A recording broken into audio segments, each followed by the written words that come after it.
This is Kevin Conroy, the voice of Batman. And you're listening to the DCAU Review, hosted by Cal and Liam, streaming at DCAUreview.com and on your favorite podcast app.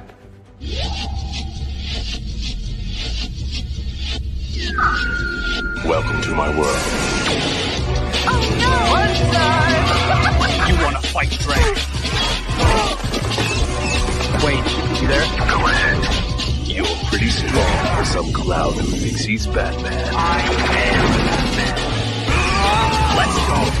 Remember, there might be some momentary discomfort. Hey everyone, welcome to episode 147 of the DCAU Review. I am Liam, and with me, as he always is Cal. Cal, we are wrapping up our latest day in the year 2000. I mean, 50 years from now, whenever now is. That is our final week of Batman Beyond, for the time being. That's right. Yeah, we had a nice little stay here, and I mean, realization is we don't have that many Batman Beyond episodes left to cover in reality. So it's, we've kind of been saving these up because we do love this series so much. And we've talked about some options about revisiting some of the episodes that we've covered in new and unique ways.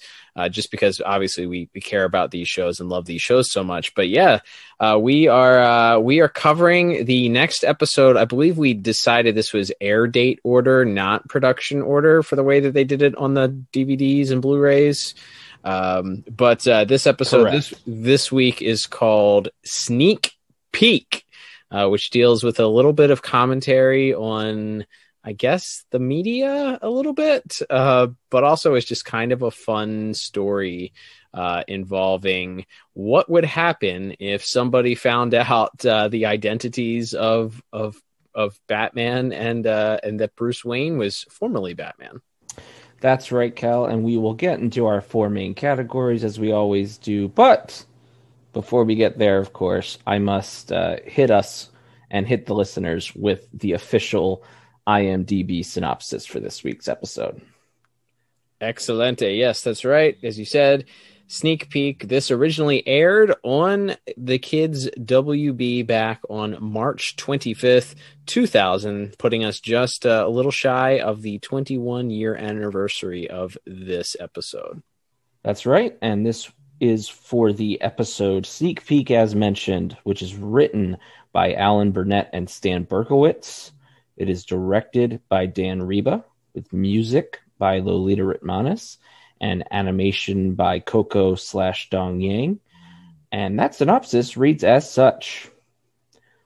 An arrogantly intrusive reporter with a special ability to become intangible discovers Terry and Bruce's big secret.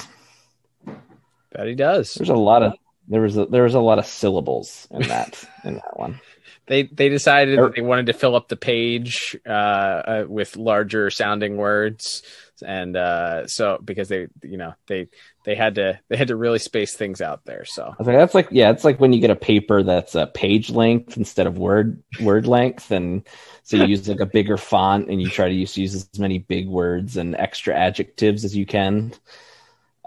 So once again, I will ask that the IMDb synopsis writer see me after class, as I have some notes. But yes, that can move us into the plot here, Cal. So as you mentioned, there's this guy by the name of Simon Peek, who is this sort of, I guess, Entertainment Tonight, or I guess the more modern one would be TMZ. But he's kind of both, right? Because he's both the entertainment news anchor, but he's also the cameraman sneaking in and somehow getting this incredible footage of different celebrities, as we find out later, people connected to the mob, and even of eventually Bruce and Terry themselves, as you mentioned. So yeah, it's like he's kind of a one-man crew here. He's really hustling for it, even if he is a bad person. Yeah, I think it draws some parallels to some of those This may be a little bit before your time, but there was, those. I think nowadays the Inside Edition is probably the closest comparison to it. Hard Copy was another one in the early 90s that was sort of a cross between like an entertainment show, but also gossipy. TMZ wasn't around quite yet when this was obviously put into production, but yeah, it's a good comparison to that, where they're using sort of a paparazzi type hidden camera, hidden footage. Hello, Gotham. I'm Ian Peake, and on tonight's very special Inside Peak, I've got gossip to shock your socks off. But first, this question. Who is boxing trainer Jack Turley coaching after hours? Would you believe the champ's girlfriend? I'd watch out, Jack. She's a knockout in more ways than one.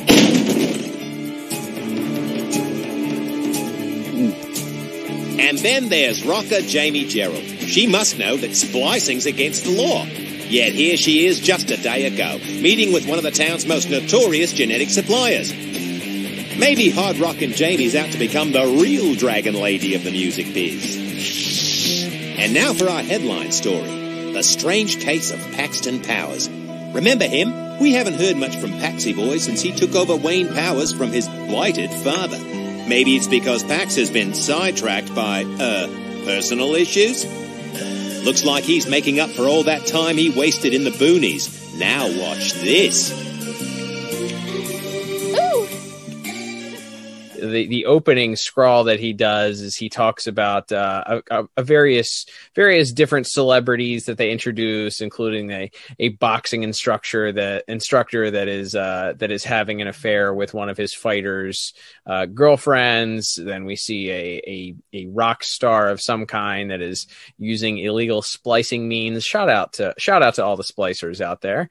And then finally we get a little reveal, sort of an inside meta joke a little bit about one Paxton Powers, who they mention has been MIA since there's a little pun play on his father's name there, Blight.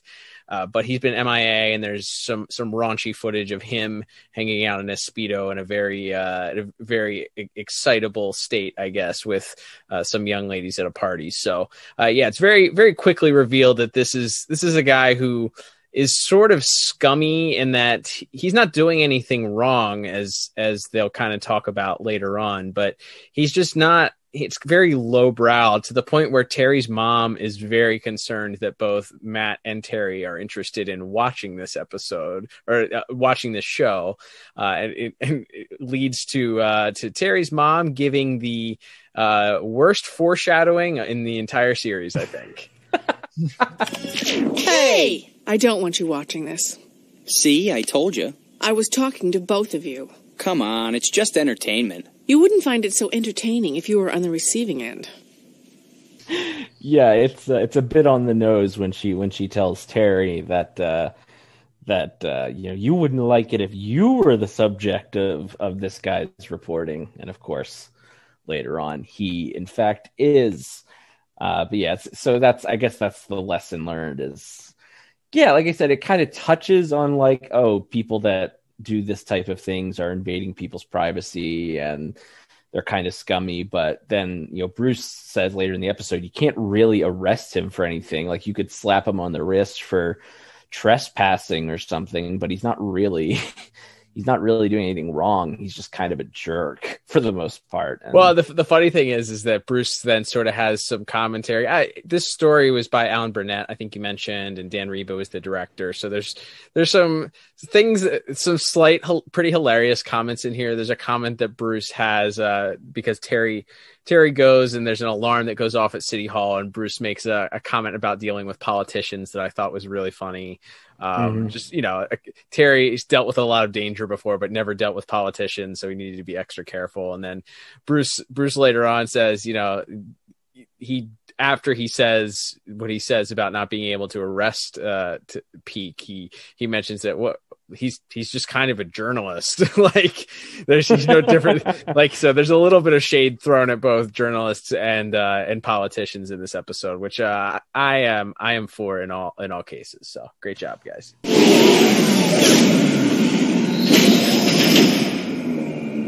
Peak's the one. He's found a way to move through solid matter. You're sure it's him? During the fight, he went into a closet and disappeared. So what do? Call Commissioner Gordon and have him arrested? Arrested? For what? Well, he trespassing. Peak isn't really a criminal, unless being a reporter counts. Yeah, but, Well, the relationship with Lois did work out and everything. I think he's still a little sour on journalists as a profession. And at one point, the president or his one of his best friend's arch enemies was running for president of the United States. So that's right. So yeah, maybe he's not a fan of politicians either. There you go. But from there, it's really kind of as you mentioned, he breaks into Peak. This guy breaks into City Hall to get footage of this mobster Jimmy Lynn, who's giving some testimony to Barbara Gordon's husband Sam, the district attorney.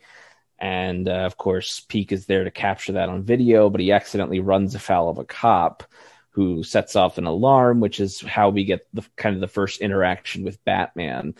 And it's interesting to me, Cal, because this raises maybe the most important question of how all of this works. And we'll probably talk more about this guy's powers in visuals. But how does this work? Because he can be completely intangible, but also still punch people in the face. Yeah, that was weird. As you mentioned, we're sort of first introduced to this character, and he's walking through walls. That's kind of where we see his power sort of manifest initially. He's walking through walls and passing through walls, which leads you to believe he's wearing this belt, which leads you to believe that maybe it works similarly to the so-called Invisible Man's costume in See No Evil and Batman the Animated Series episode that we covered back in the archives, where it's something he switches on and switches off. So maybe, when he wants to walk through a wall, he flips something on the belt and he's able to sort of pass through things. But yeah, the confusing part comes when he starts fighting Batman, and he is both like, Batman goes to punch him and Batman's fist goes through him. But at the same time, his fist is sort of inside of him a little bit. Like, it doesn't seem like it's stuck, but it's like it's definitely passing through it as if it was semi-solid, but definitely not connecting with anything. And then Peak also then rears back and fires a solid fist punch right into the jaw of Batman. And it's very confusing. He gets a crate dropped on him, and Terry sort of assumes that has did him in, which, based on the inconsistency of the powers, maybe that makes sense, but it also just doesn't, like, he walks right out from underneath the box.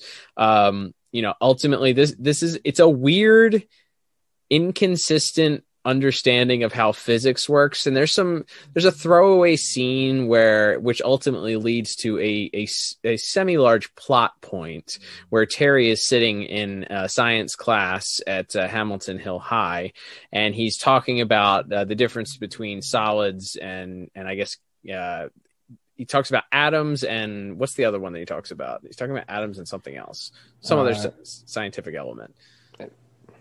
I can't remember exactly. I know he's talking about how, Terry's asking, is it possible for solid matter to pass through other solid matter? Is there any state where that could happen?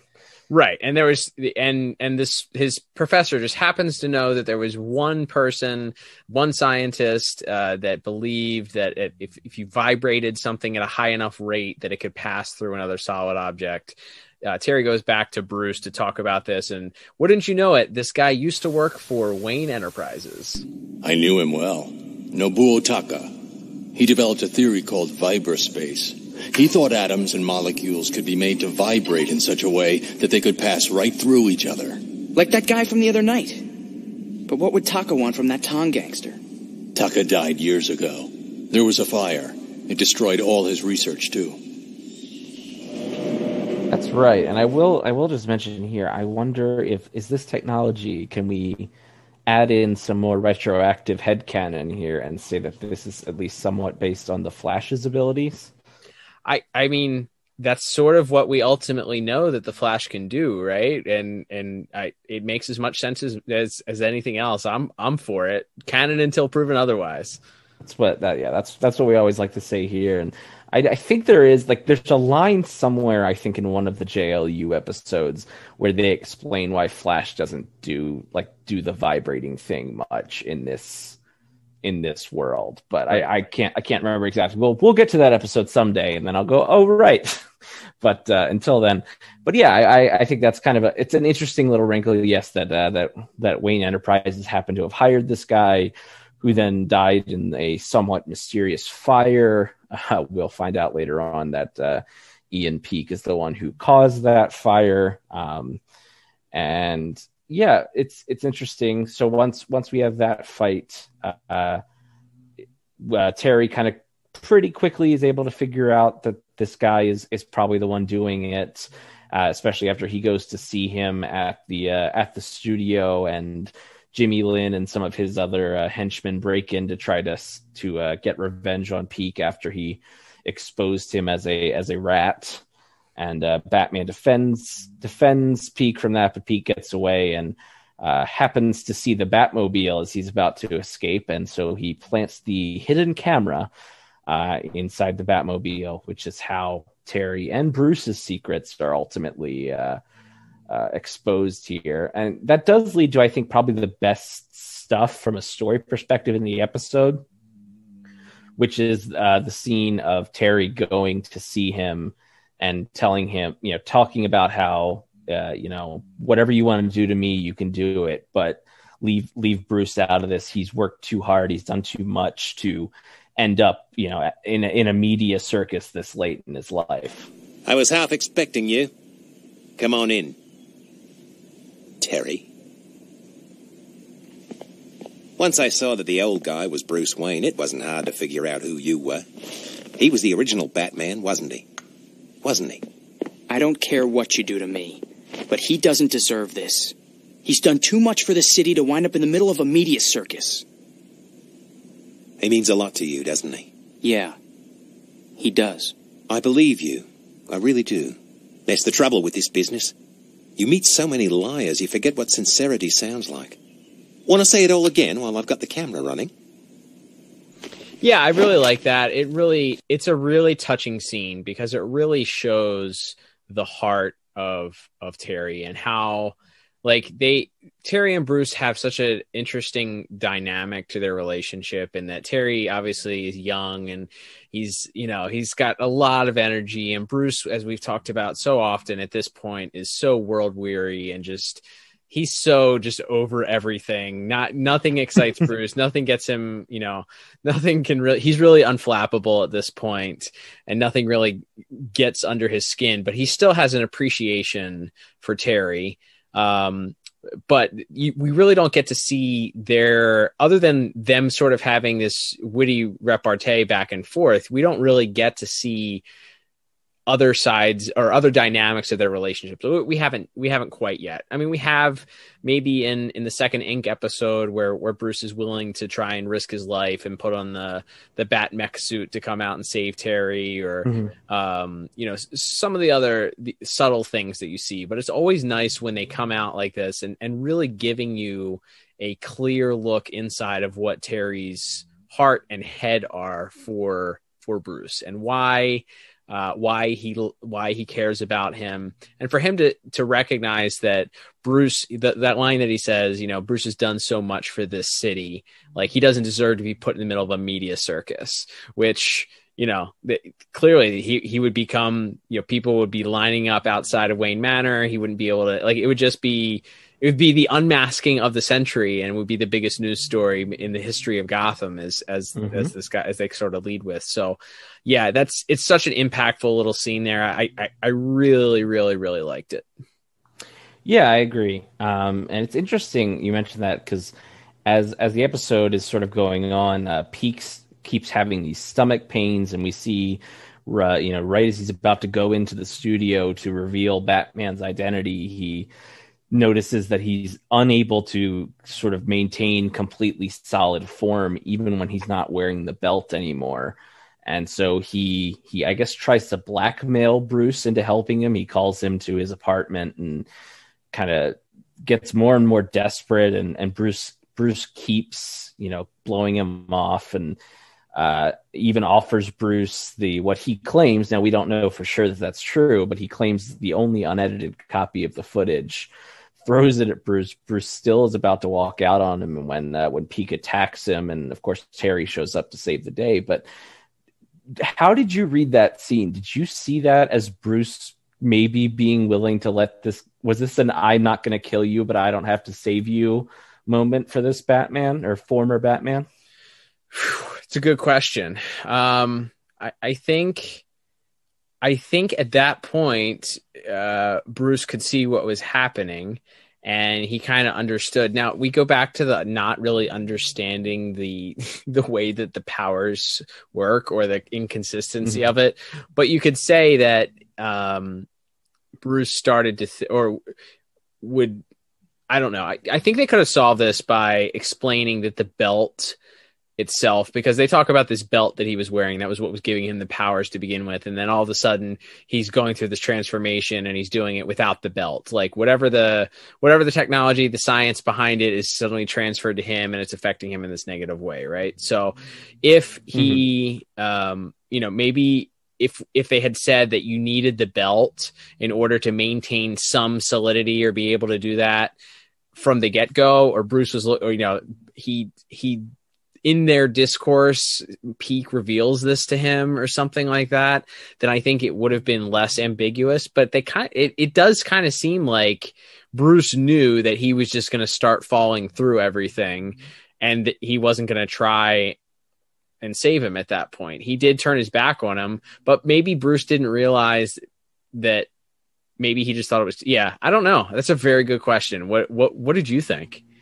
I thought he was going to let him die. The reason I think that is as he begins to, when he turns completely translucent again and begins to fall through the floor, Teri keeps flying down to different, they're in a high rise. So Teri keeps flying down to different levels of the building trying to get to him. Finally, he's in the parking garage and tries to grab at him, and Peak sort of begins to regain his form, and Terry's really telling him, you got to focus, you can do it. He starts to pull him out of the ground, and then he once again loses his focus and kind of seems to be kind of losing his mind at the end as he falls back through. And Teri asks Bruce what's going to happen to him, and Bruce very matter-of-factly said he's going to fall into the Earth's core. And then he makes a crack about how that's as inside as he can possibly get, or something like that. So it was very cold. I thought Bruce came off as very cold towards the end here. And again, he's being threatened with the one thing he never wanted to happening. So I don't blame him for being agitated or not being, not shedding a tear over the apparent demise of this guy. But just the way it played out, it does feel like Bruce should have at least tried. And you can say maybe he was playing hardball with the guy at first, and then once the guy attacked him, it was kind of all bets were off at that point. Right. But yeah, which is maybe how I'd prefer to think of it, because the alternative is just that Bruce went there, and once he saw that he was losing his solid form, you're like, well, that's taken care of for me then. And I see where that could obviously be how it is. I think just knowing Batman, who Batman is, and maybe he just, I don't know. I don't know. It's hard to say. I think maybe once Bruce's attitude probably changed once he realized that this guy was clearly blackmailing. I mean, he's trying to blackmail him essentially. Right. So Bruce, understandably, again, he's, in his 80s or whatever it is, he's been through all this stuff. He even says there's a conversation between him and Teri where it's like, I thought this would happen someday, but I never thought it would happen, with a journalist like Peak, So it's, I don't know. Yeah. What we know about Batman, especially how he's portrayed in this series, is that he usually has a heart for those villains, even the ones that are like criminally insane. I think this person isn't criminally insane. So maybe he's just kind of a skeezy guy that, got rich off of other people's misery. So maybe he has a little bit less compassion for that because it's not a tragedy.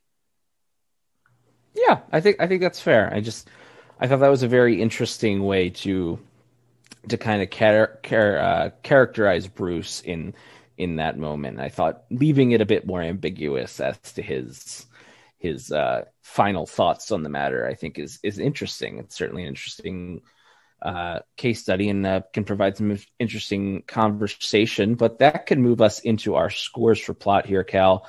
Overall, like I said, I think there's some inconsistencies, mostly in how the powers work. But overall, I still very much enjoyed this episode, and I gave it a 7 out of 10. Nice. Yeah, I mean, overall, solid. I really, really enjoyed it.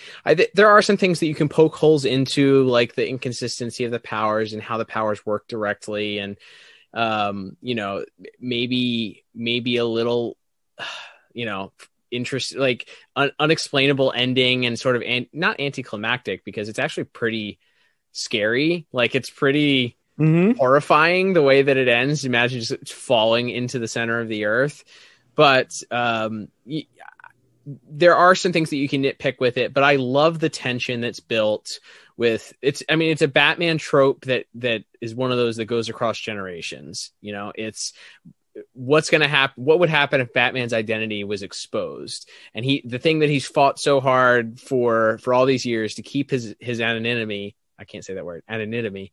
To stay anonymous, to in order to be able to continue to fight crime and protect those that he loves. What would happen if that was exposed? Not only Batman Bruce, but also Batman Teri. What if Teri's identity was exposed? And there's actually a funny scene right before the special is supposed to air where Teri's mom and his brother are sitting down to watch it, and Teri actually does the old Michael Keaton Batman 89. I'm Batman. I'm Batman, confessing it to them, and they laugh him out of the building, which is obviously another funny joke, a good plot device there. But yeah, so with that said, I ended up giving plot an 8 out of 10, just because I think it is a unique villain. I like that idea of having somebody that is not straight up, like he's not straight up villainy. He could have used this to like pass through walls and rob banks, or pass through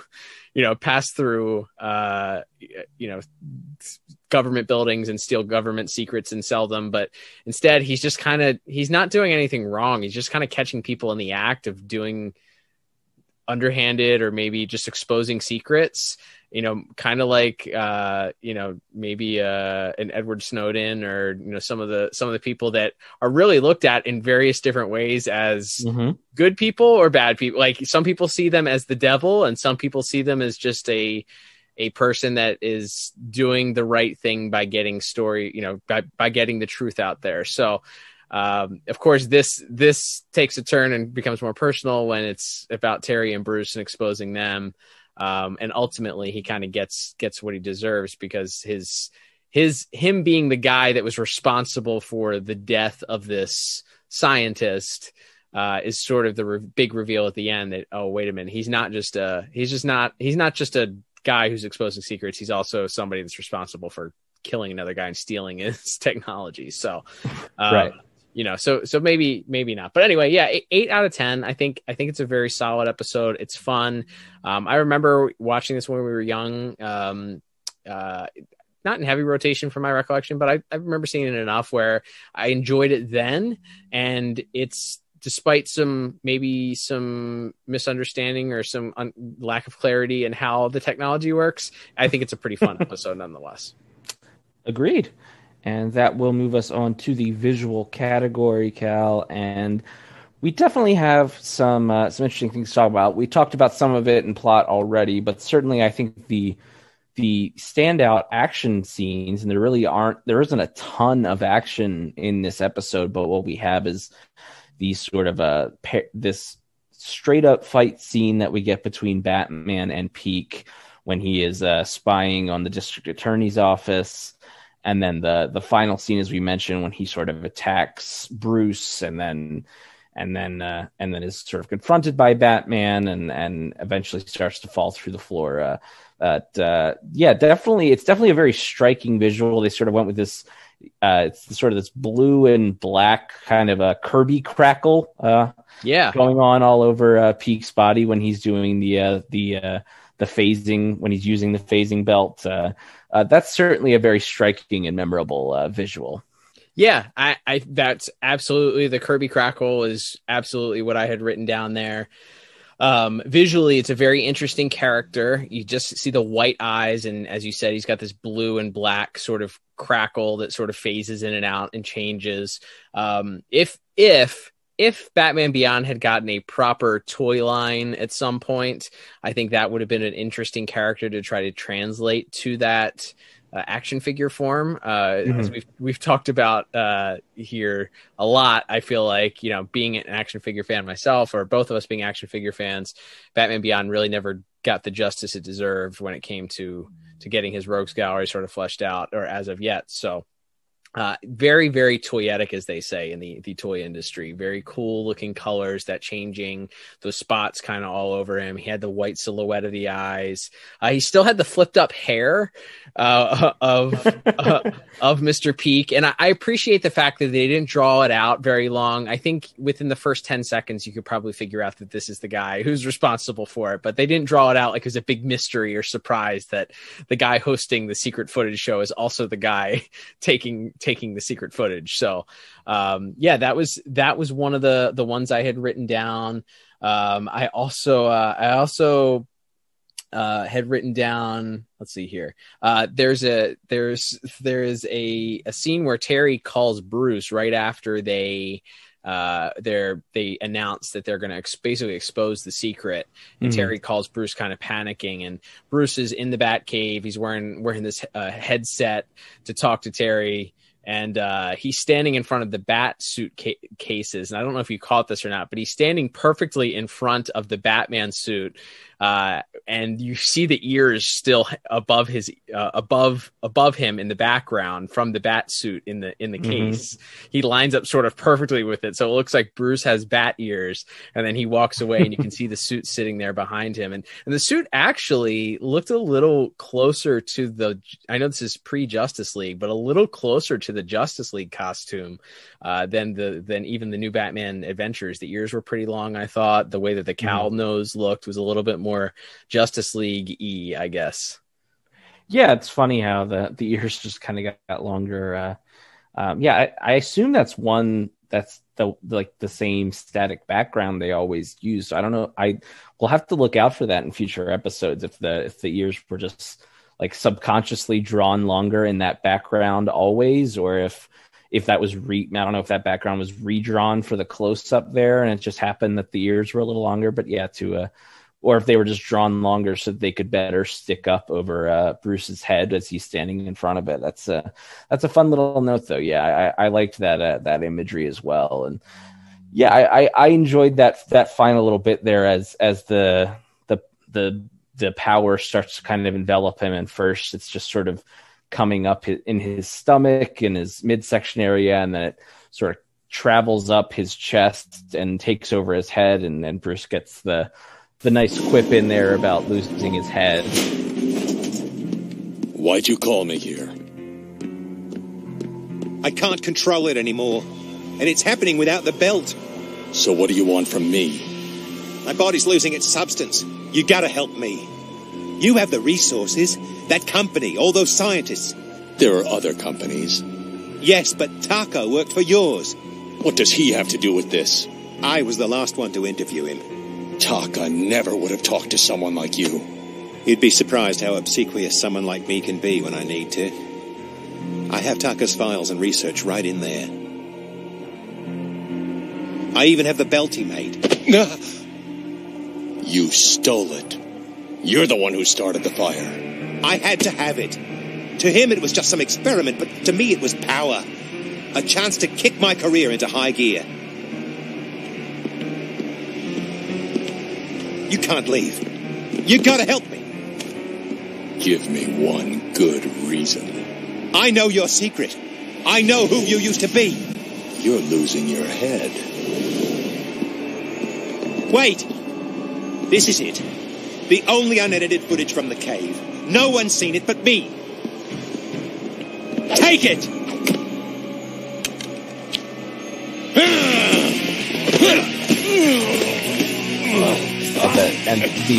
When Batman shows up to knock him back, he sort of knocks him over his desk and into this chair, and you can see as he's laying there, his head goes back and immediately goes right through the chair, and so and as he's kind of standing there, and most of his body except for his legs and arms has changed, so you can see his torso kind of start to sink in before he raises himself back up when he grabs the gun, and then him trying to shoot Bruce and Teri, and then his hand finally transforming and the gun just slipping out of his hand. Yeah, I think those are definitely the standout moments for me. And I thought they were some really strong, fun visuals. And I actually gave visuals an 8 out of 10 this week.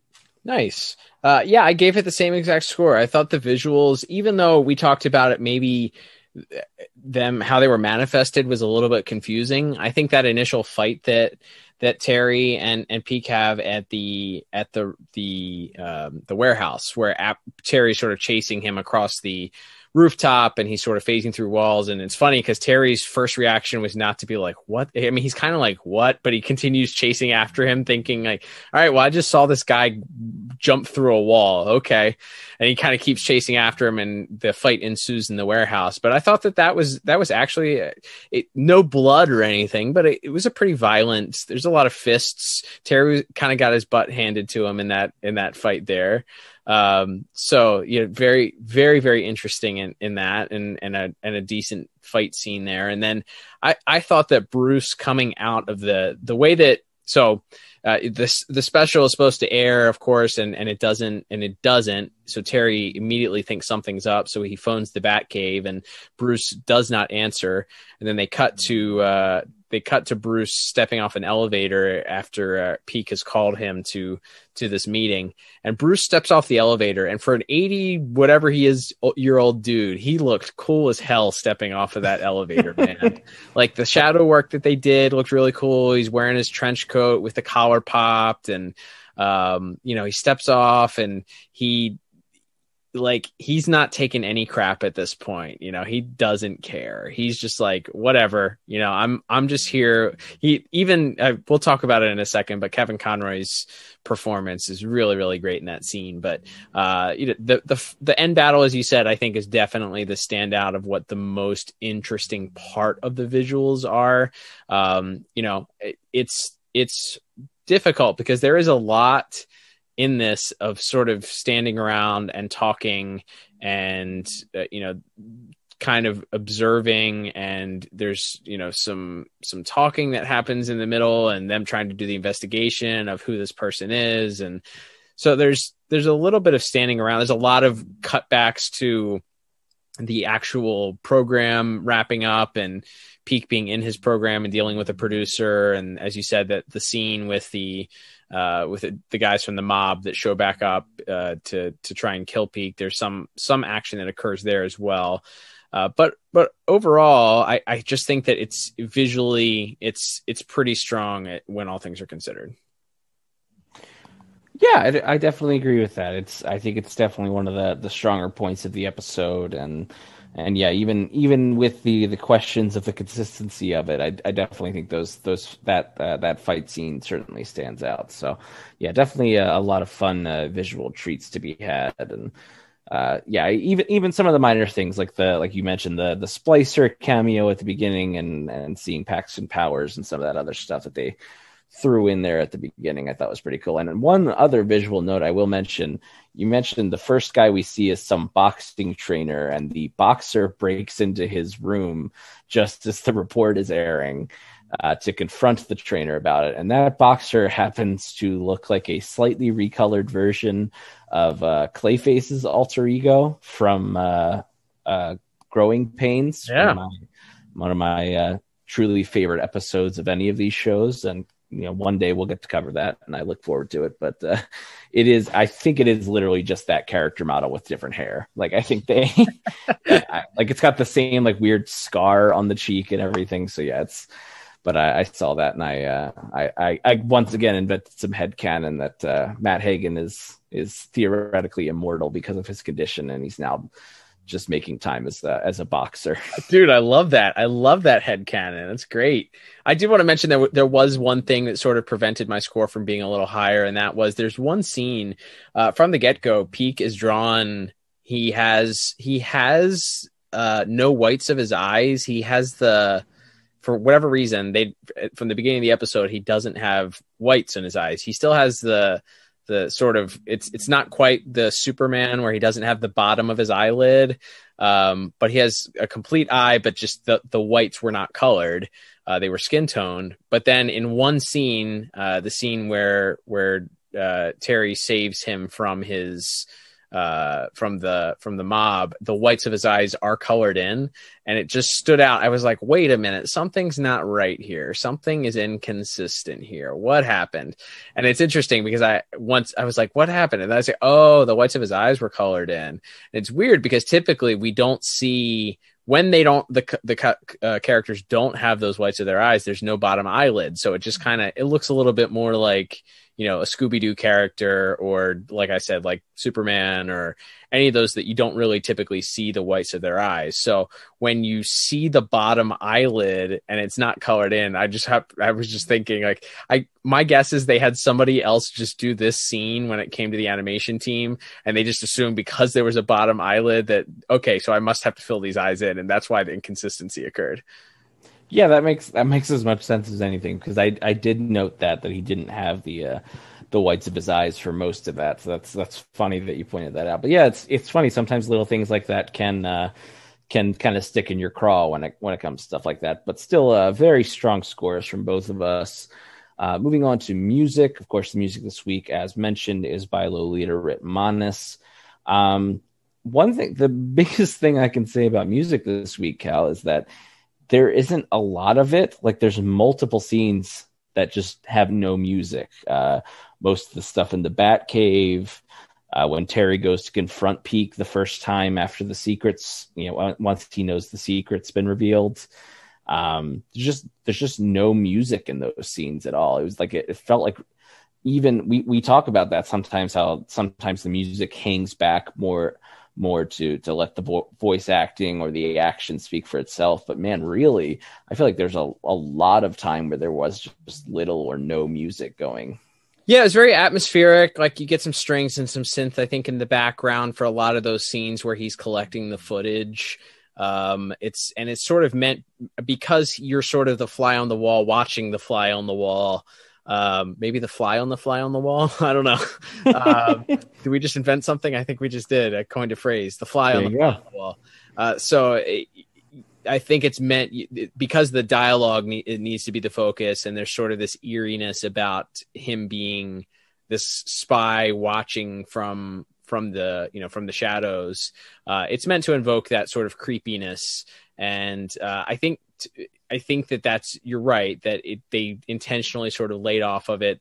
Of course, when the action beats come around, that's when you really hear the music kick in. That the initial fight scene in the warehouse, there's some music that kicks in there. There's music that kicks in when the mafia shows back up to try and kill Peak. And the music, to me, the standout music really starts to come in that final confrontation between Bruce and Peak. And then, of course, when Teri comes in, and then there's a bit of a tragic turn, as we talked about, with the actual plot of the story, as he's sort of losing control and he begins falling through the building. There's a bit of a tragic turn to the music, and it's sort of culminates as Teri reaches this bottom floor and sticks his hand out to try and get him to remain, to concentrate and to remain solid so that he can not fall to the center of the earth. And, all of a sudden Peak can't really concentrate anymore, I guess. And he sort of just goes insane and he starts laughing, and that, like, the music really swelled at that point. And I thought played up to that very disturbing ending for this character. So those were the notes that I had on music. You're right. There wasn't a whole lot. Nothing certainly stood out as being, really, really noteworthy to me other than that final scene. There's nothing bad, as we always say, no bad music here, nothing that was distracting, nothing that I felt deserved any negative points on it. But I just went with a very middle of the road 6 out of 10. And I have the exact same score, wouldn't you know it? A 6 out of 10 for me as well, basically for all the same things that you mentioned there. Like I said, I think I was most struck by the lack of music in a few scenes, and not that I think that necessarily hurt the episode, but certainly I think when in that scene we talked about, and we'll talk about it a bit more in vocals, but when Teri is talking to Peak and sort of pleading with him not to release the footage, I thought that I was just surprised by the lack of music there. But yeah, I think it definitely does a little bit more of the heavy lifting in those later scenes. So definitely still some good stuff there in the music department. And from there, we will move on to our final category, that is a voice acting. And we don't have a huge cast to talk about this week. We have Paul Winfield briefly returning as Sam, as mentioned. We have a veteran voice actor, Clyde Kusatsu, as Jimmy Lin, the mobster. Brief appearances by Ryan O'Donoghue as Matt. And I'm going to save Teri Garr as Mary McGinnis for a little bit later, because she is the MVP of this episode to me. And then, of course, in addition to our leads, we have Michael Mckean as Simon Peak, who folks might know from This Is Spinal Tap, more recently from Better Call Saul, and as voicing later on the Sportsman in the Justice League episode Legends. Oh, one of my favorite Justice League episodes of all time. Absolutely. And wait, is Michael Mckean actually from Australia? No, he's from New York. So why did they? No explanation here for why they gave him an Australian accent then. Other than maybe they were just like, "Hey, Michael, can you do an Australian accent?" And he's like, "Sure, let's try it out." And there we go. Well, I was gonna say his accent, like I think he does an okay job overall, but like his accent varies between Australian and Kennedy's to me. So all I could think of the whole time was the clip from the cartoon Clone High, where the clone of JFK shouts, "Nothing bad ever happens to the Kennedys," right before his car crashes. And so that's all I could really think about, is that it's like sometimes he sounds Australian, sometimes he sounds like he's maybe a descendant of JFK and Ted Kennedy and some of the other Kennedy dynasty politicians of the 20th century. So, like I said, I don't think he does a bad job, and I think he does come across as this just slimy guy. And I think that's maybe why you're supposed to feel like a little bit more like righteous about the ending, is that he wasn't doing this to expose the truth, like you mentioned, someone like Edward Snowden or someone like that, some of the WikiLeaks guys. He's doing this for his own personal enrichment. So I think he does come across, despite some inconsistent accent, I think he does a good job of coming across as this kind of like slimy guy who's really just out for himself and nobody else. Yeah, and you're right. I don't think I sort of compared him to some of those guys that are more controversial, but definitely have a little bit more. There's defensible activities, or at least some sort of justification in some of the real life examples of that. Where this guy, you're right, his purpose for doing this was for financial gain. Oh, and also he murdered somebody in order to get the technology to be able to do this. So yeah, he's kind of a villain. I take back what I said before.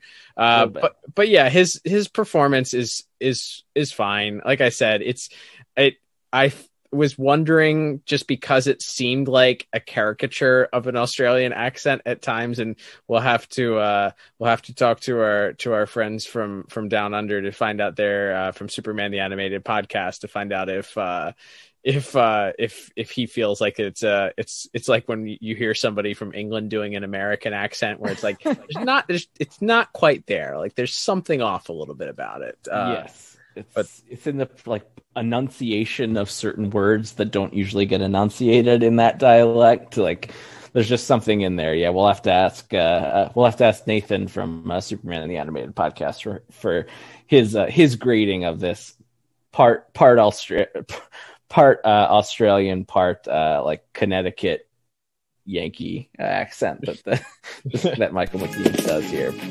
It's some sort of cavern or cave, but what it really is a bizarre museum. A museum filled with mementos of a nearly forgotten crusade against crime. Its chief curator is this man. You know him as Batman, but he has another identity, one that I'll reveal tonight on The Inside Peak. Sway.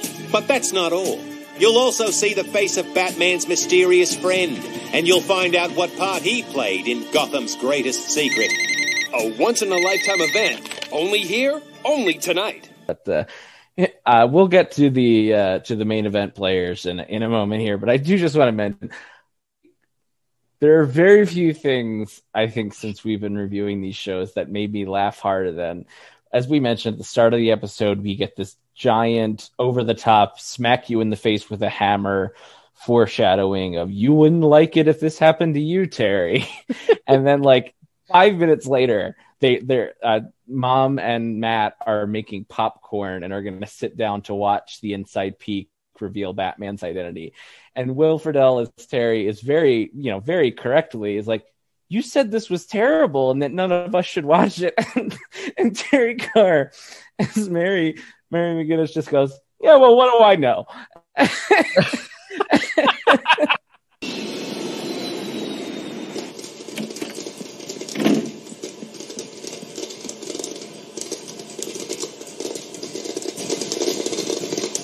Terry, I was afraid you were going to miss it. Miss what? You know, the Inside Peak. Everybody at school's talking about it. And at work, too. Aren't you the one who didn't want us watching this? You said I wouldn't find it so entertaining if I was on the receiving end. Yeah, well, what do I know?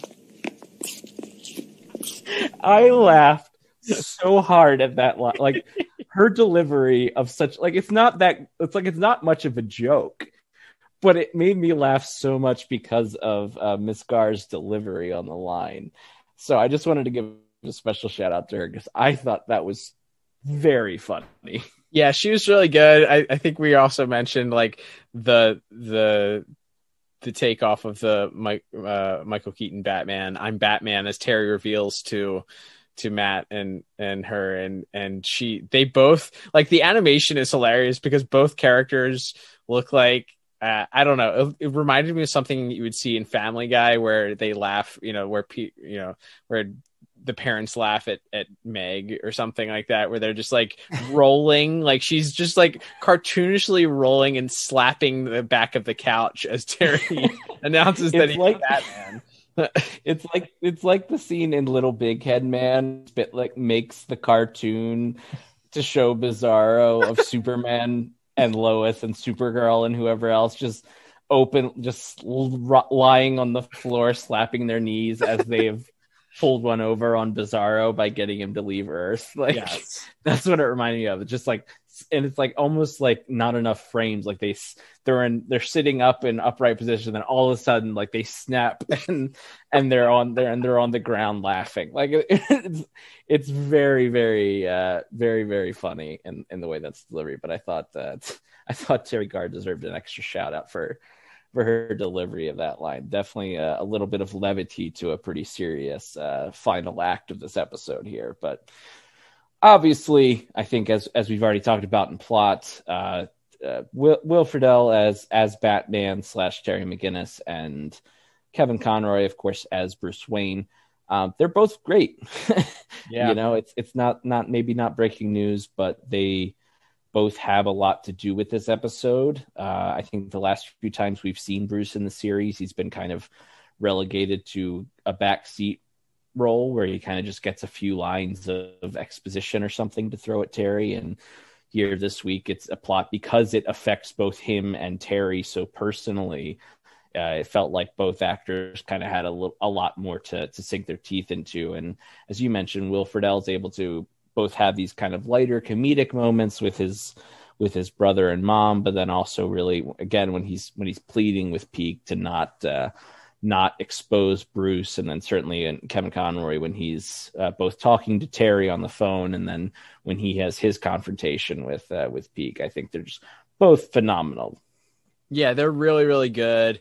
As you said, that scene between Teri and Peak, as we already mentioned, like that's to me, that's the highlight of the entire episode. It really gets to show Will Friedle's acting range, really being able to show that concern, that care that he has for Bruce.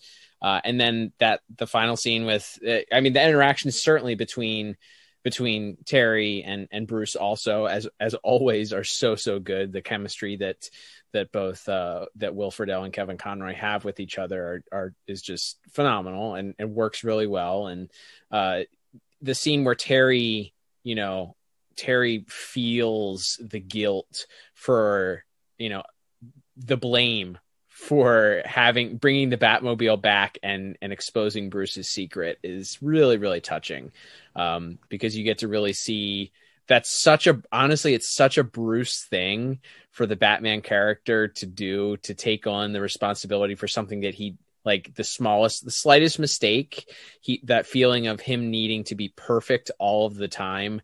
But because he's human, that's impossible. But still taking the blame and feeling the guilt at that point that he's responsible for exposing Bruce's secret after all these years. Hello? It's me.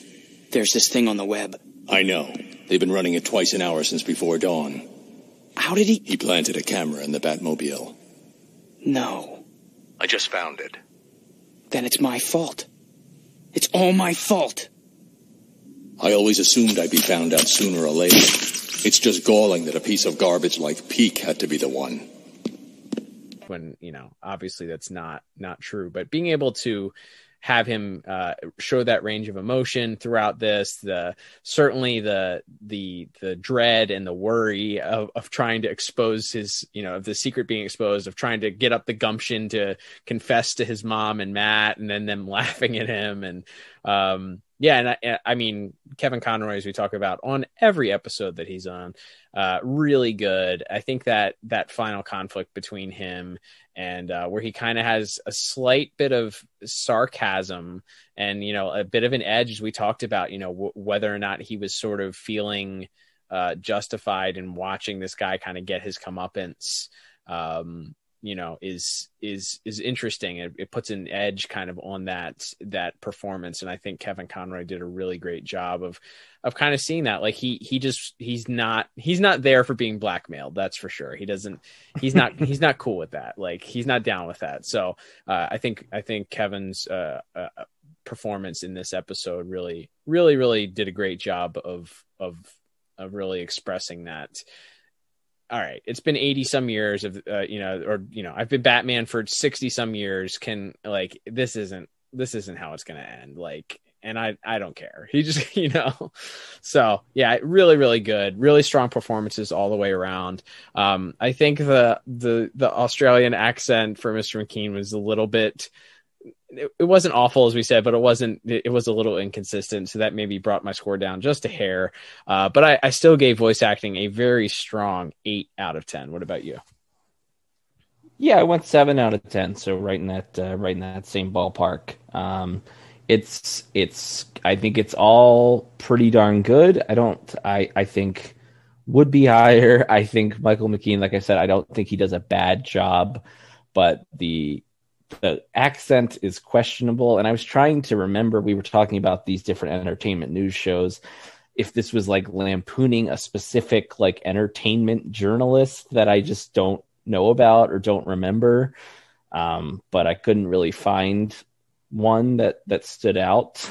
Yeah. As being worth lampooning. I guess they just decided, hey, let's try an accent for this character. And like I said, not bad. But because he is in so much of the episode, like I said, I think I found some moments that weren't supposed to be comedic, a little bit more comedic with him because of the accent. And again, because all I could think about was nothing bad ever happens to the Kennedys.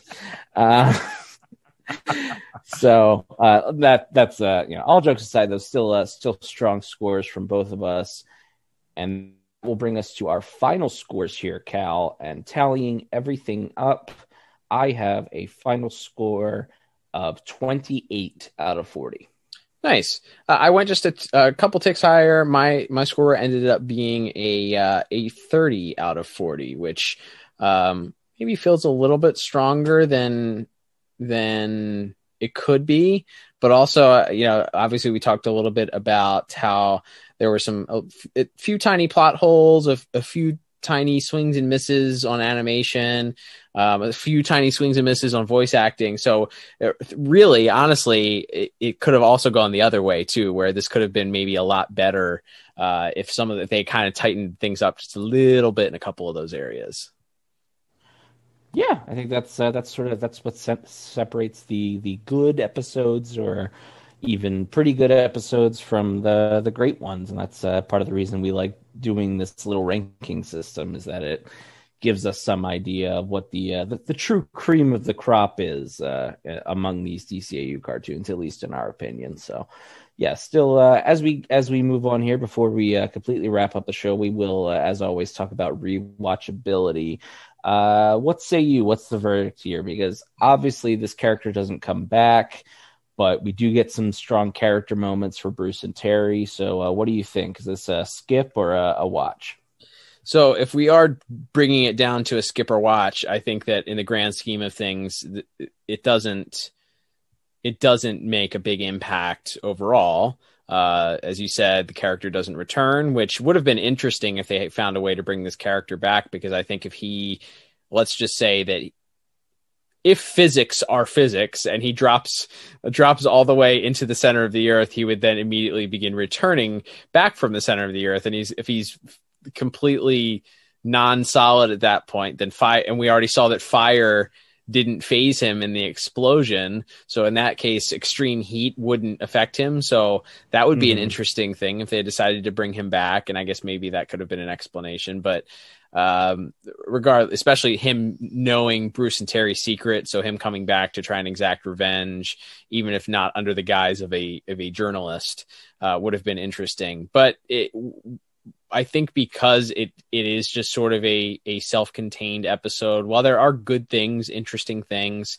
it's an interesting concept. The tension of that exposing Batman's secret is always a good use of, a use of in the plot. So, or plot device. So I appreciate that. However, grand scheme of things, if you're sitting down to watch Batman Beyond and you're telling your friend it's one and done, like, this is my one chance to show you, this isn't going to be in the running to me as far as that's concerned. So I think in that case I would have to say it's a skip.